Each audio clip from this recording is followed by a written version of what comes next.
कुत्सितवाद, वाचो वेगम, वाणी के वेग को शासन में लीजिए, और मनशाह, मनोवेगम, मन का वेग आता है। ये देखूं, ये भोगूं, आदि आदि संकल्प विकल्प, इसके वेग को सह जाओ। कुछ नहीं बोलना, सहने का मतलब होता है कुछ नहीं बोलना। मन कह रहा मुझे ऐसा करना है, मुझे ऐसा करना है, मुझे ऐसा, कुछ नहीं बोलना। कुछ भी उसकी जलन जो हो रही है किसी से नहीं कहना, शांत गंभीर, खत्म। पर उपासक क्या करता है, जो कच्चा उपासक है, नहीं नहीं अब मेरे मन में आ रही, मेरे मन में जलन हो रही, मुझे ऐसा करना है, मुझे ऐसा नहीं। शांत, ना बोलना है जो मन में आ रहा है, ना उसकी जलन पर ध्यान देना है, अपने मंत्र नाम उपासना कर्तव्य में लगे रहो, शांत हो जाएगा। इसके शांत करने की युक्ति है, इसे मतलब मत रखो। जैसे एक पागल आदमी रोड में खड़े तुम्हारे ऊपर कंकड़ फेंके, थूके, गाली दे, तो अपने लोग क्षमा भाव से कि वो पागल है, ऐसे मन अभी पागल है, इसके निर्णय पे ना हो। ये क्षण क्षण में बदल, इसको भजन से मतलब नहीं है, इसको क्षण क्षण में नवीन नवीन प्रपंच चाहिए। ये मनशा वेगम, मनोवेगम, इसका स्वरूप यही है, यही बंधन और मोक्ष का कारण है। ये क्षण क्षण में प्रपंच चाहता है। 5 ज्ञानेंद्रियों के द्वारा ये जाल रचा करता है जीव को फंसाने का। जहां हो, जैसी परिस्थिति में हो, बहुत अच्छी परिस्थिति भगवान ने दी, उसी परिस्थिति में भजन कर ले जाओ। परिस्थिति बदलने की जरूरत नहीं है, भजन करने की जरूरत है। भजन कर ले गए तो स्थिति बदल जाएगी, परिस्थिति नहीं। परिस्थितियां कहीं भी अनुकूल नहीं होती, स्थिति अनुकूल बनाई जाती। भजन के द्वारा स्थिति, जीवन में कभी कोई परिस्थिति ही ऐसी नहीं रही जिसमें भजन किया जा सके। जीवन में पूरे, अगर पूरे जीवन के तारतम्य को देखते हैं तो एक कष्ट की वेदी पर स्वाहा ही स्वाहा होता रहा है। जीवन की आहुति केवल कष्ट पर, और आज भी कष्ट ही कष्ट। फिर आप सोचोगे सुख किसे कहते हैं? ऐसे कांटों वाले पेड़ पर ऐसा सुगंधित फूल खिलता है कि जिससे परमात्मा मुग्ध हो जाता है। जीवात्मा नहीं, परमात्मा मुग्ध हो जाता है। वो ये मार्ग है। उस सुमन को लेकर वो अपने श्रृंगार में लगा लेते हैं। सुमन, सुंदर मन, ये कांटों पे खिलता है। जैसे गुलाब का फूल कांटों पे नहीं खिलता, हाँ ये कांटे हैं। हर द्वंद की पीड़ा को सहता हुआ जब उपासक आगे बढ़ता है तब सुमन खिलता है। उस सुमन को प्रियाजू अपने केश पास पे धारण करती है। उस सुमन को प्रियाजू अपने कर कमल में लेते हैं। अगर आप सहना नहीं सीखे, मांगे बनी रही हृदय की, ऐसा हो तो भजन हो सकता है, ऐसा हो तो भजन, तो लिख लो आप। मन बहुत चंचल है, इसको हर समय नवम नवम नवम, जहां जैसी परिस्थिति उसी में भजन करके निकल चलो। गृहस्थ में हो, विरक्त में हो, गांव में हो, शहर में हो, जहां जैसी परिस्थिति, परिस्थिति बदलने की कोशिश मत करो, स्थिति बदलने की कोशिश करो। जिनको लगता है परिस्थिति बदल जाएगी तो भजन होने लगेगा, नहीं। भजन होने लगेगा तो किसी भी परिस्थिति में भजन होने लगेगा। भजन नहीं तो किसी भी परिस्थिति में नहीं होगा, पक्का समझ लीजिए। इसलिए मनोवेगम, ये जो मन का वेग आ रहा है, इसको आप सहना सीखो और प्रियाजू पर भरोसा रखो। उनको जैसी परिस्थिति देनी होगी दे देंगी ना, भरोसा रखो। अगर मांग मुख से निकाल दी तो अधूरापन साबित हो जाएगा कि हमको ये खाना पीना, ये हमको पहनना, ये ऐसी परिस्थिति, ये ऐसी छोड़ दो। जोई जोई प्यारो करे सोई मोहि भावे। शांत हो जाओ, मन के वेग को सह जाओ। क्रोध वेगम, महाप्रभु कह रहे कुत्सितवाद विकार है। समस्त विकारों में प्रधान विकार होता है काम। काम से ही क्रोध का प्रादुर्भाव होता है। क्रोध एक वृत्ति है जो आने जाने वाली, स्थायी कोई नहीं है। जिस समय आपके अंदर क्रोध आए इस समय मौन होकर हट जाइए वहां से, तुरंत जाकर थोड़ा ठंडा पानी पिए, प्रभु के चरणारविंद की तरफ अपनी वृत्ति को ले जाने की कोशिश कीजिए। उस व्यक्ति से चिंतन हटाइए जिससे क्रोध आ रहा है, उस व्यक्ति की उस क्रिया से चिंतन हटाइए जिससे क्रोध आ रहा है, हट जाइए। ये क्रोध का वेग अगर आता रहा तो भजन करने पर भी अनुभव नहीं हो पाएगा। एक बार अच्छे से क्रोध आ जाए, अंदर हृदय जल जाए, तो 1 महीने भजन के प्रभाव को रोक देता है पूज्य बाबा के उसमें। फिर आप अगर 12 बार साल में आ गया तो क्या अनुभव में आ गया। इसीलिए 20-20, 50-50 वर्ष हो रहे हैं, कुछ अनुभव में नहीं आ रहा। बहुत सावधान। क्रोध हमारा नाश करता है, किसी और का नहीं। हमारे भजन का, हमारे हृदय के आनंद का, हमारी वृत्ति का बड़ा हल्का स्वरूप हो जाता है क्रोधी पुरुष का। इसलिए क्रोध को सहना है, उसके वेग को सहना है। वाणी के वेग, मन के वेग और क्रोध के। अगर क्रोध के वेग को सह गए तो अगला है हिंसा का वेग। वो अपने आप सह जाओगे, क्योंकि क्रोध से ही हिंसा होती है। हिंसा का वेग, वाणी के द्वारा बहुत हिंसा होती है। ऐसे कठोर वचन बोल दिए जाते हैं जो हृदय को चुभते रहते हैं। बाहर का डंडा लगा है, पिटाई हुई तो 2-4 दिन में ठीक हो जाएगा, लेकिन हृदय में जब पिटाई की जाती कठोर वचन के द्वारा, तो 10 साल बाद अगर दिखाई दे तो फिर ये वो बोला था, ऐसा बोला था, वो हृदय में घाव बना रहता है। वाणी का हिंसात्मक स्वरूप प्रायः क्रोधी जनों में ही पाया जाता है। अगर क्रोध वेग को सह गए तो वाणी के द्वारा हिंसा नहीं होगी, और मन के द्वारा मलिन हृदय में हिंसा का भाव होता है कि चलो हम वैष्णव में मारेंगे तो नहीं, पीटेंगे तो नहीं आपको, लेकिन भगवान तुम्हारा नाश करेंगे, भगवान बहुत जल्दी, ऐसा भाव मन में, ये भी हिंसा है शरीर के द्वारा। तो ना वाणी के द्वारा, ना मन के द्वारा, ना शरीर के द्वारा। क्यों? उसके हृदय में भगवान बैठे हैं, हमको उनको रिझाना है, हमें निर्दोष होकर भगवत प्राप्ति करनी है। ये हजारों दोषों की पंक्तियां यहां हैं। कोई कह दे हम निर्दोष हैं, हमें लगता है कि यही सबसे बड़ा दोष है। नहीं तो अंदर देखा जाए ना तो क्रम क्रम से धीरे धीरे निर्दोष हुआ जा रहा है प्रभु की कृपा से। कोई जन्म से निर्दोष नहीं होता, वो तो अवतार होते हैं भगवान के। एक पद में था, शरण जिसको ले ली हृदय से लगा, और विषय पंख से धीरे धीरे, क्रमशः विषय पंख से धीरे धीरे उसको हटाया। हित जो महाराज जी के लिए आया, हमारे हृदय को धीरे धीरे निर्विषय किया जा रहा है। और सहत सहत बाढ़े भगत ग्रहतन गुरु हितगार, इन दोनों का मिलान कर धीरे धीरे सहाते सहाते हमें निर्विषय किया जा रहा है। आचार्य चरण, इष्ट देव, गुरुदेव कर रहे, हमको राजी रहना है। जैसी परिस्थिति है, जैसी भी हमें गुरुदेव रख रहे हैं, इष्ट देव रख रहे हैं, हमें राजी रहना है। इससे क्या होगा कि हमारे अंदर क्रोध नहीं आएगा, गुस्सा नहीं आएगा।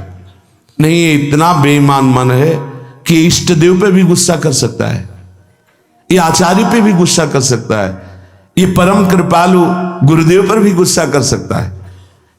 क्रोध वेग सह गए तो वाणी और मन और शरीर के द्वारा जो हिंसा का वेग है उससे बच जाएंगे। फिर कह रहे हैं उदर वेगम, उदर वेग भूख। आप लोगों को तो हमें लगता है कि इस वेग को सहना ही नहीं पड़ता। ये जो विरक्त गंगा किनारे घूमने वाले हैं, इनको ज्यादा इस वेग को सहना पड़ता था, क्योंकि प्रायः कभी ऐसे शाम के समय पहुंचना होता, जब आप गंगा किनारे नहीं रुक सकते तो आश्रम, अब वहां पूछ लिया तो पूछ लिया, नहीं पूछ लिया तो राधे श्याम पढ़े। अगर कोई मंदिर मिल गया तो हम आश्रम आदि कोई खोजना ही नहीं, गांव में तो जाना ही नहीं है, क्योंकि नवीन अवस्था में कभी गांव में भिक्षा भी नहीं मांगी, आकाश वृत्ति का ही आश्रय लिया जो शास्त्र सम्मत। गांव में कभी पूरे जीवन में किसी गांव में किसी एक रात्रि किसी घर में कभी शयन नहीं। गांव के किनारे मंदिर मिला या कोई आश्रम संत जनों का, वहां भूख के वेग को जो सह जाए तो भजन में बहुत रुचि हो जाती है, क्योंकि भजन से चित्त हटेगा तो भूख व्याकुल करेगी, और उसकी व्याकुलता से बचना है तो भजन में लगना पड़ेगा। और आपको सच्ची कहते हैं कि कई कई दिन भोजन न मिलने पर भी शरीर में गंगा जल के कारण कभी कमी महसूस नहीं हुई। जो दूध में पावर है उससे अधिक सामग्री गंगा जल में है। अब वो बहुत से ऐसे नगरों के समीप से गंगा मैया निकली जहां से बड़ी बड़ी फैक्ट्रियों का, तो नहीं, बहुत सुंदर गंगा जल, वो तो सुंदर है ही, था, है, रहेगा। अपने लोग बड़े बड़े ऐसे नाले ऐसे जिससे वो भाव तो है पर वस्तु तत्व तो है, पर जो दृश्य है वो अब गड़बड़ हो रहा है। ऐसे यही बड़ा नाला गिर रहा है सामने जाके, अब वहां ऐसे रजले के ऐसे लगाओ तो दुर्गंध युक्त निकलेगी, क्योंकि वो ऐसे देखो तो ऐसे पदार्थ बहते नजर आ रहे कि अब ये दुर्भाग्य ही है समय का कि परम पावन गंगा यमुना जैसी नदियां जहां स्नान आचमन और भरपेट जल पीकर परम पवित्र और भगवदानंद में डूबा जाता था, वो भी सौभाग्य छिन रहा है। तो अगर सब सुविधा है तो भी हफ्ते 10 दिन में एक बार इस वेग को सहना तो सीखे। कस के भूख लगे और आज नहीं पाएंगे। एक दिन किसी व्रत का अनुष्ठान करने के लिए हम नहीं कह रहे, लेकिन इस वेग का आनंद तो लीजिए ना कभी। एक टाइम का छोड़ दीजिए, एक दिन केवल हफ्ते में सुबह थोड़ा ले लिया, बस अगले सुबह लेंगे थोड़ा, तो आपकी दिनचर्या नहीं बाधित होगी। आपको तो मिल रहा है ना, मिल ही नहीं रहा था। जो उदर वेग है, भूख में भजन का एक तार जुड़ता है, ये देखा है।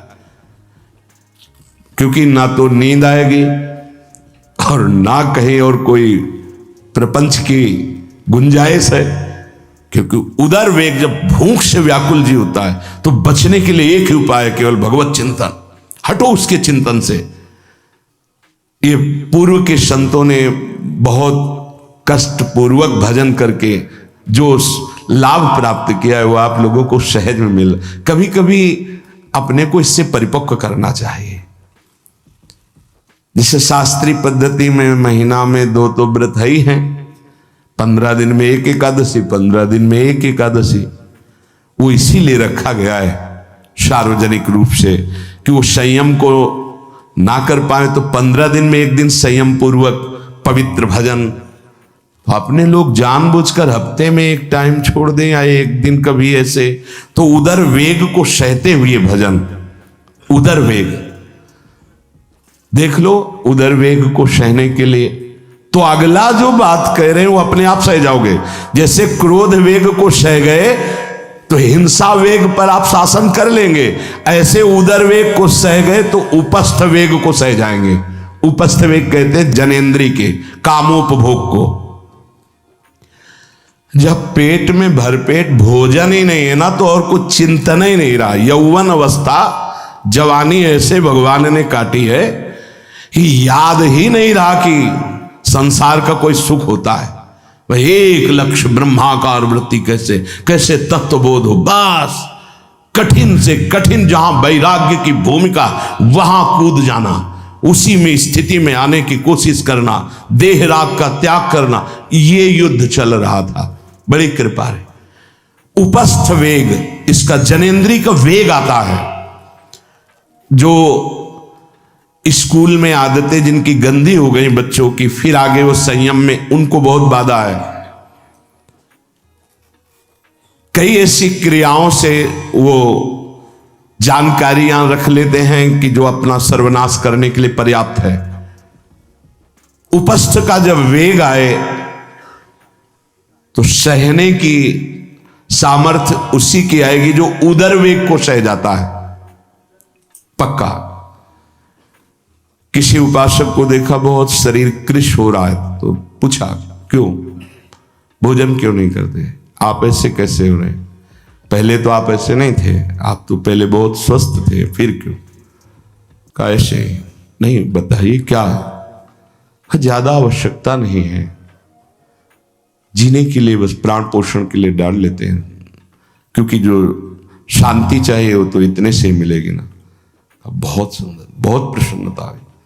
ठीक है, ठीक चल रहे हो आप, पर इतना पाते रहो कि सीढ़ियां चढ़ उतर ले, इतना पाते रहो कि आपका शरीर काम करे। बका हृदय में बहुत प्रसन्नता है, बहुत सुंदर। संयम में अपने आप को ले आना ये महात्मा का लक्षण होता है, चाहे स्त्री शरीर हो चाहे पुरुष शरीर हो। धन्याति धन्य, आप अपने आप को कस दीजिए, यही तो राग त्यागना ही। जो जवानी में अपने आप को जला दिया वो बुढ़ापे में चमकता है, ध्यान रखना। जो जवानी में उद्दंडता में समय व्यतीत किया वो बुढ़ापे में गंधाता है, ये भी ध्यान रखना।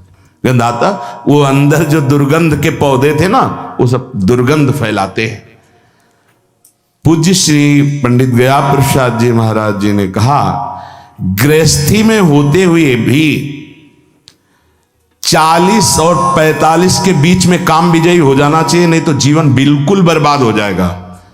जो कुछ गृहस्थ धर्म की सेवा है 40-45 के बीच तक हो जाए, मतलब 20 से 25 से ब्याह हुआ आपका, 40-45 तक लड़का बच्चा, इसके बाद अखंड ब्रह्मचर्य धारण कर लो। 40-45 से संयम में हो जाओ तो तुम्हारा जीवन सार्थक हो जाएगा। पूज्य पंडित गया प्रसाद जी महाराज, बहुत जरूरी है उपस्थ जनेन्द्री के वेग को सहना, पर हर वेग अपने आप में बहुत कठिन है, पर एक दूसरे से इसका तारतम्य है। यदि उदर वेग रसेंद्री को आप शासन में ले लिए तो जनेन्द्री को आप शासन में ले लेंगे, और अगर रसेंद्री को शासन में ले लिया तो जनेन्द्री को शासन में ले सके असंभव, पक्का। और जनेन्द्री रसेंद्री के सब खिलवाड़ चल रहे, तो परमार्थ और भगवत प्रेम प्राप्ति तो सब अभ्यास जिनका भगवदाकार हो गया है वो विषयान ग्रहणम तो मुंचन हुआ। जब इंद्रियों पर शासन बाबा ने अपने किया तो 24 घंटे में एक कवल पाते थे, एक कवल, आश्चर्य होता है। ऐसे सामने दाल रोटी सान ली गई और एक कवल जितना, बाबा सिद्धासन पद्मासन का से। और जब भगवदानंद ब्रह्मानंद में 70 घरों में एक दिन में भिक्षा में जाते थे, एक दिन भिक्षा। अब वहां गए तो एक कवल तो पाया ना, तो 70 कवल हो गए। विषयान ग्रहणन तो मुंचन हुआ, कोई फर्क नहीं। पर हम क्या होता है कि स्थिति होती नहीं तो सिद्धों की नकल करने लगते नहीं। पहले हम साधक हैं, पहले हमारी इन वेगों पर विजय प्राप्त करने की वृत्ति आनी चाहिए। वाणी का वेग, मन का वेग, क्रोध का वेग, हिंसा का वेग, उदर का वेग और जनेन्द्री का वेग, एतान वेगान सहते यस्तु विद्वान, वही शास्त्रों के रहस्य को जानने वाला परमार्थी है जो इतने वेगों को सह जाए। निंदा चास्य हृदयम नोपहन्यात्, इसके बाद जब उसकी निंदा हो तो उस पर कोई फर्क नहीं पड़ना चाहिए। इसके बाद जो इन सब वेगों को सह गया है, अब उसकी निंदा हो रही, कोई निंदा कर रहा है तो उसको आनंद पूर्वक सह जाए। ऐसा क्यों कहा? इसके बाद अगर दोष है, निंदा हो रही, तब तो संभालना ही, ये गलती हो गई आपसे। जब आप दोष रहित है फिर निंदा हो रही तो आनंद पूर्वक आपको उसका विरोध नहीं करना, सहना है, क्योंकि ये सहना बिल्कुल भगवत साक्षात्कार के नजदीक ले जाएगा। देखो, अपमान, निंदा, तिरस्कार, असलियत में हम कैसे साधक हैं इन्हीं के द्वारा परिचय होता है। पूज्य स्वामी श्री अनंग बोधाश्रम स्वामी जी महाराज बड़े महापुरुष थे, जिनको स्वयं करपात्री जी महाराज मूर्तिमान ब्रह्म कह के साष्टांग दंडवत करते, दिगंबर रहते थे, नंग दड़न, केवल गंगा के ही तट पे। वो महीने 2 महीने में और कहीं नहीं जाते थे। एक बड़े वकील साहब थे, वो भिक्षुकों को रोटी दाल से रोज बंटवाते थे, उनकी पंक्ति में लगने जाते थे। महीने 2 महीने में एक बार पंक्ति में लगते थे जाके, नंग धड़ंग अवधूत वेश जटाएं, और जरूर ऐसी चेष्टा करते थे जिससे उनको धक्का मुक्की लगा दी जाए। तो एक दिन गए, लाइन में खड़े हुए, फिर 2 लोगों को क्रॉस करके आगे लाइन में, फिर आगे लाइन, तो जो नौकर डंडा लिए खड़े थे उन्होंने कहा तुम्हें बार बार मना किया, 1-2 डंडे लगे, फिर आगे जाके खड़े हो, धक्का मारा, पीछे किया। और ऐसा ही महीने 2 महीने में वहां सहने जाते थे। अचानक उस दिन वकील निकले, उन्होंने देखा अरे स्वामी अनंगबोधास, बस पता है तुम्हें कौन, साष्टांग दंड, उस दिन से जाना बंद कर दिया। फिर एक दिन गए थे प्रभुदत्त ब्रह्मचारी जी के यहाँ, कहाँ असनी है और कहाँ जोशी, गंगा किनारे पूरी रात चल करके पहुंचे। 2 बजे आवाज लगाई, ब्रह्मचारी, ओ स्वामी जी उतरे नीचे, साष्टांग दंड बैठे।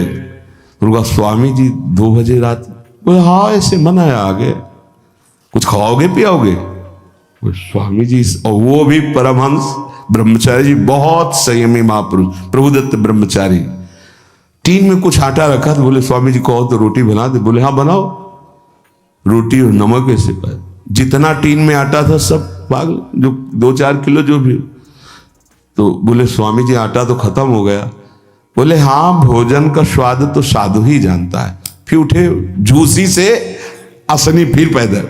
हे संतों की मौत, अपमान, तिरस्कार, क्षुधा, हर वेग, ये हमारी कसौटी है। परमार्थ का पथिक चाहे जिस मार्ग का हो।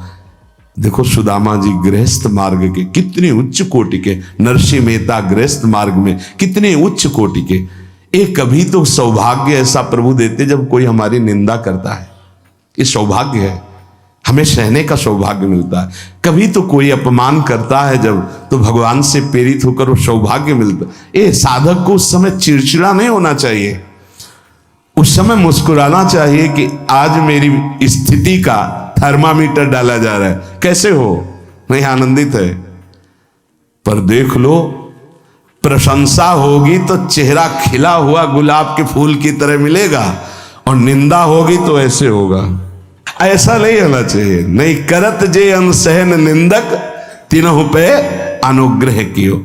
इसीलिए पूज्य बाबा कह रहे कि इसके बावजूद, अर्थात समस्त वेगों को सहन करने के बावजूद तुम्हारी जब निंदा हो और उसको सह जाओ, तब तुम परमार्थ के शूरवीर योद्धा कहे जाओगे। विपत्ति में सब साथ छोड़ देते तो हृदय के भी साथी साथ छोड़ते हैं, ध्यान रखना। जब विपत्ति आती है तो मन भी साथ देना बंद करने लगता है, विपरीत जाने लगता है, बुद्धि भी विपरीत जाने लगती है। इसलिए जो विपत्ति में अपने धैर्य और साहस को ना खोकर अपने सिद्धांत से चलता है उसे महात्मा कहते, चाहे वो गृहस्थ हो चाहे विरक्त हो। ध्यान दीजिए, संपत्ति में, अनुकूलता में तो सब सावधान होने की कोशिश करेंगे, बड़ी कृपा है भगवान की। यहां कहने विपत्ति में सब साथ छोड़ते हैं, ये जीवन में देखा है। विपत्ति में ना तो बाहरी कोई साथ देता है और ना मन साथ देता है, उस समय भजन साथ देता है, भजन। विपत्ति में हृदय को जो दृढ़ रखे, धैर्यवान और साहस बिल्कुल ना गिरने पावे, आगे बढ़ो, नाम जब तुम्हारा भजन वैसे ही चलना चाहिए, तब समझना चाहिए कि हमारी साधना परिपक्व। विपत्ति में कोई साथी नहीं होता, देखा गया है, कोई साथी नहीं। मन भी धोखा दे देता है, मन भी, अपना मन भी साथी नहीं, उस समय केवल भजन साथी होता है। तभी विपत्ति को कुंती जी ने मांगा, क्योंकि उस समय एक ही साथी होता है, हरि बस। संपत्ति में तो बहुत साथी मिल जाएंगे, अब तो साथी ही साथी हैं, जिधर देखो उधर साथी हैं। वो उस समय तो जिधर देखो उधर केवल हरि है, दूसरा कोई है नहीं। ये बड़ा सुख मिलता है जब तिरस्कार और विपत्ति एक साथ होती है, तो सीधे प्रभु से फोन में बात होती, सीधे प्रभु होते हैं कि आपके सिवा को। इसीलिए बहुत प्रवीण है कुंती माता, इसीलिए कहा कि मुझे विपत्ति दीजिए जो हर कदम में आपका स्मरण कराती है। अच्छा, प्रभु जब कृपा करते हैं तो ऐसी विपत्ति देते हैं कि अंतिम श्वास तक वो बनी ही रहती है, अंतिम श्वास तक बनी रहती है। हर कदम पर जैसे गार्ड रखा जाता है ना, सावधान, यहां से ऐसे ऐसे ऐसे हर समय विपत्ति महारानी सावधान, तुम्हारा जीवन कभी भी नष्ट हो सकता है, किसी भी क्षण नष्ट हो सकता है, इसलिए हर समय लक्ष्य पे रखो अपनी दृष्टि, प्रिया प्रीतम पे। ये कृपा होती। तो उपासक को जब विपत्ति मिले, सब साथ छोड़ दें, मन भी ना लगे, तब धैर्य और साहस दोनों को सुरक्षित रखते हुए साधना में समय आया है, परीक्षा आई है, फेल मत हो, धैर्य पूर्वक डटे रहो, निकल जाएगा। ये तूफान है, मन का तूफान है, माया का तूफान, निकल जाएगा, आगे बढ़ो। अगर भूल गए तो इससे बड़ी कोई हानि नहीं होगी, ध्यान देना। सा हानिस्तन महच्छिद्रम सा चांद्र जड़ मूढ़ता यन्मुहूर्तम क्षणार्धम वा वासुदेवम न चिंतयेत। अये उपासक, वो मुहूर्त, वो आधा क्षण जिसमें आप अपने प्रभु को भूल गए, किसी भी प्रकार से अपमान को देखकर, निंदा को सुनकर, विपत्ति के चक, सबसे बड़ी हानि हो जाएगी। आधे क्षण के लिए भी प्रभु को नहीं भूलना। सबसे बड़ी त्रुटि अंधापन, जड़ता, मूर्खता होगी कि उपासक निंदा सुनकर अपमान की परिस्थिति में या विपत्ति में अपने प्रभु को भूल जाए। नहीं, एक क्षण के लिए भी नहीं, ना संपत्ति में भूलेंगे और ना विपत्ति में भूलेंगे। जो उपासक है वो ममता शून्य होता है, इसलिए उसका भजन नहीं रुक सकता। न शरीर पे ममता है, न किसी संबंधी पे ममता है। तो विपत्ति किस पे आएगी? इन शरीरों पर ही तो आती है। विपत्ति किस पे आएगी? संबंधों पर ही तो आएगी। तो उसका भजन क्यों नहीं रुकता? क्योंकि ममता शून्य है। इसीलिए इस ममता पर प्रहार गुरुदेव करते हैं, आचार्य शास्त्र करते हैं। ममता शून्य बनो, अपनी ममता केवल प्रियालाल से। तो भारी विपत्ति में भी हमारी ममता सुरक्षित श्यामा श्याम से, उनका चिंतन चलता है। एक एक कदम पर वो मुस्कुराते नजर आते हैं जब किसी का सहारा नहीं होता, किसी का भरोसा नहीं होता, कोई अपना नहीं होता है। ये जानबूझ करके किया जाता है, नहीं तो संसार में सबके कुछ न कुछ अपने होते हैं। संसार में कुछ न कुछ सपने होते हैं और कुछ अपने होते हैं। जानबूझकर सब सपने मिटाए जाते हैं और सब अपनेपन मिटाए जाते हैं। हमारा स्वप्न भी प्रभु होते, कल्पना, भावना, चाहत, गति जो हमारे प्रभु होते हैं, हमारा अपनापन भी प्रभु से होता है। अब व्यवहार में सब अपने हैं। अब देख लो, पहले एक बार अपनापन हटाया, ममता हटाई, प्रभु के चरणों में रखी। इसके बाद अब सबसे प्रभु भाव से नाते ने राम के मने, अब कोई फर्क नहीं। पर अभी ममता से समता में नहीं पहुंचे, इसलिए ममता हटानी है। एक बार हटाओ, अपने शरीर से, अपने संबंध से, अपने इंद्रियों के भोगों से ममता हटाकर श्री जी के चरणों में। एक अहमता ममता ये जग में है दुखदाई, ये जब श्री जी की ओर लगे तो होत परम सुखदाई। उपासक को क्यों विघ्न नहीं पड़ता भजन में? क्योंकि उसकी कहीं ममता ही नहीं होती। अब वो पधार गए, आओ तो मृत्यु लोक है, जाना ही है, राधा राधा राधा। बलराम ब्रजवासी बताते हैं कि उनके बगल में एक गृहस्थ भक्त थे, तो उनका पुत्र मथुरा गया तो एक्सीडेंट से पधार गया, और उनके 4 घंटे जप का नियम था, तो 2 घंटे हुए थे, वो जप रहे थे। सूचना ही कि आपके पुत्र का एक्सीडेंट हो गया और ऐसा ऐसा, तो उनका है ये पधार गया। बोले पधार गया? बोले जब पधार ही गया तो आगे का कार्य आप लोग देखो, 2 घंटा रह गया, पूरा जप हो जाने पर ही हम उठेंगे। पूज्य श्री मुखिया जी महाराज जो इस समय गाते हैं, राधा वल्लभ जी इनके पिताजी, बड़े मुखिया जी कहे, जहां राधा वल्लभ जी के सामने हारमोनियम में ऐसे हाथ रखा और एक बार राधा वल्लभ जी को देखा, आंख बंद की, तो समाज पूरी होने के बाद ही आंख खुलेगी। इतने में सूचना है कि आपके बड़े पुत्र को अग्नि के द्वारा ऐसा, तो शरीर पूरा हो गया।